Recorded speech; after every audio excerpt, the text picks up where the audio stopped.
Hey, how you doing? Welcome. I'm Trace. Might have a little bit of snow on the ground, but that doesn't mean it isn't a great day for the Big Green Egg. Today, by special request of some friends, I'm going to do ribs. I'm going to take you through how to do it all the way from prepping them all the way to the great barbecue sauce you need to finish them at the end. So stick around. Hope you have a good time. Okay, so the first thing you got to do if you want to make great ribs, you've got to get that membrane off the back. And that's real easy to do. You just need a good sharp knife. You peel down underneath the membrane just like this at the front, and then you grab a piece of paper towel, grab the membrane with the paper towel, and look at that, it just peels right off. Alright, now that we've got that membrane off, the next step is going to be to prep the ribs and put on the rubs. I've eaten barbecue in a whole lot of places all over North America, and I've tried a whole lot of different rubs, and I've made my own, and you know what, it's pretty much anything goes. It's whatever you like for your own personal taste. But while we get here, let's review the things that you're going to need. You're going to need some French's yellow mustard, then there's a can of Keith's Pale Ale back there, some Hogtown Squeal, maybe some Dizzy Pig, maybe some Dizzy Pig snake venom, or maybe some Salt Lick Dry Rub from Austin, Texas. They're all good. We're going to play around with them a little bit and season the ribs. I like to do sort of a two-stage seasoning process. So today I've decided I'm going to go with the Dizzy Pig Red Eye Express. It's got kind of a nice, it's got a coffee-infused flavor to it, and it's got a nice sort of kick to it.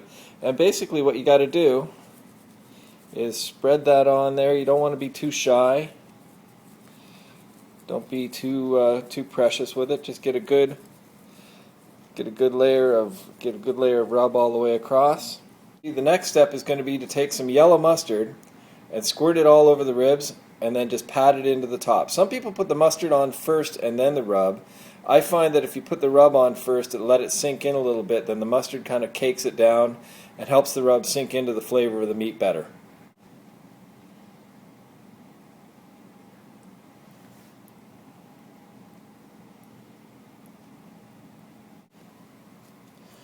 Now we'll just take a barbecue brush and we'll work that mustard right into the ribs, just like that, nice and pasted all the way around. Okay, so now we flip the ribs over. You can see we've got some beautiful meat here. I decided today on the other side, I said I have a two-stage thing I like to do. So today I'm going to use some swamp venom, which is a spicy, fiery barbecue seasoning from Dizzy Pig. And I'm going to do the top with those, which the flavor of the stuff I used on the bottom with the coffee infusion with this nice spiciness on top is going to be a really nice package. So there's the swamp venom on top, and again, as we did before, we're going to take some yellow mustard and we're going to put a nice layer on top of these ribs, and we're going to spread it around with our barbecue brush, and then we're going to let this sit in the fridge hopefully for an hour or two to let it all sink in and just get beautiful and ready to go. Alright, so we've got a fresh charge of charcoal in the green egg. We're going to spark it up. It's pretty simple. Just put a couple of cubes in, light them up. Everything's open. You can see those cubes are firing up right away, and about 10 minutes from now the big green egg's going to be rocking. So we've got everything we need ready. We've got our applewood chips that have been soaking for a couple hours. The egg's coming up to temperature. We've got our rack to put the ribs in. We've got our diffuser. It's called a plate setter that diffuses the heat and creates a nice convection. And I've got a pan to catch the drips, and I'm going to use it to put some beer in later on in the process just to keep things going. A couple more minutes and we're going to be ready to go. Okay, so the green egg's rocking, so let's get this happening. We're going to add our wood chips. They're going to start smoking real quick. Next we add the plate setter. That. Put the grill back in. Want to get this going before we lose too much of that smoke.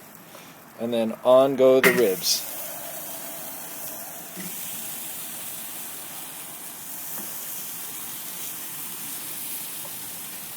Oh, that's looking good already. Man, I wish you could smell this. That's the applewood smoke happening beautifully. Temperature's around 200 degrees. We're smoking away. Once that smoke dissipates in about a half an hour, 45 minutes, I'm going to add the can of beer to the drip tray. And we're going to wait for about 3 hours, and you're going to see perfection. Barbecue without barbecue sauce? That's crazy talk. Okay, here's what you need. You need some bourbon, half a big onion chopped up, clove of garlic, tablespoon of your favorite barbecue rub. There's about a quarter cup of apple cider vinegar, half a lemon, some brown sugar. Got a little bit of Heineken just for me. And that looks to be about a little over half a cup, 2/3 of a cup of a basic commercial barbecue sauce that we'll use as a base. Let's get it started.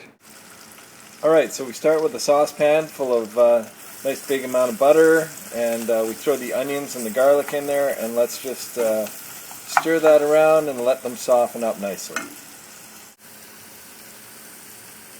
So you can see the onions and the garlic are frying away happily in there, softening up nicely, so I'm going to add about a tablespoon of whatever your favorite sort of all-purpose barbecue seasoning is. This is sort of along the lines of Emeril's kind of stuff. It's a Cajun kind of flavored spice, and it's going to add a really nice flavor to this sauce. Next up, I'm going to add the barbecue sauce that I've mixed in with about half a cup of beer. Sort of get it all there. And I'm going to add my apple cider vinegar, which is going to give it a really nice tang. Next up, a nice splash of bourbon. It's going to add a nice flavor to it. And about 2 tablespoons, tablespoon and a half of lemon juice. And we're going to stir that around and let that cook for a little while. And then we're going to add brown sugar as we need to, just to take some of that tangy edge off and give it a nice sweet flavor. So I just gave it a taste, and it's fantastic. You can taste the bourbon and the lemon juice and the garlic and all of that working together. Felt it was a little tangy, so I decided to add about a tablespoon and a half of brown sugar. And that's just simmering away nicely now, and I'm going to let that simmer on low heat, maybe 20 minutes, half an hour, something like that, just to let the flavor of those onions that are cooking in there and the garlic and everything mix together. And then we're going to be ready to glaze the ribs. So here they are. The ribs are off the big green egg. They're sitting here on a platter, and what I'm going to do is I'm going to brush both sides of the ribs with the barbecue sauce that we made, and then I'm going to tent them with aluminum foil. I'm going to pour a little bit of beer into the bottom of this roasting pan, and I'm going to keep them in the oven to keep warm while I'm making the rest of the food. And that was a happy accident. I found out that by tenting them and giving them that little extra time, you get that just perfect tenderness where they're just about to fall off the bone, but not quite, and they taste fantastic. Alright, let's cover them up and get them in the oven. Well, there you have it, folks. It's out of the oven. Stuff looks terrific. I left actually some of the onions from the barbecue sauce I threw on top while I just let them sit, and they came out really nice. The idea is to get them so that they're almost fall off the bone, but not quite. So you can cut them with a knife, but then when you bite them, they come right off the bone. I have a feeling these are going to be great ribs. Thanks a lot for sticking around. I hope the recipe helps you out. Happy barbecuing. It's a great day for the Big Green Egg.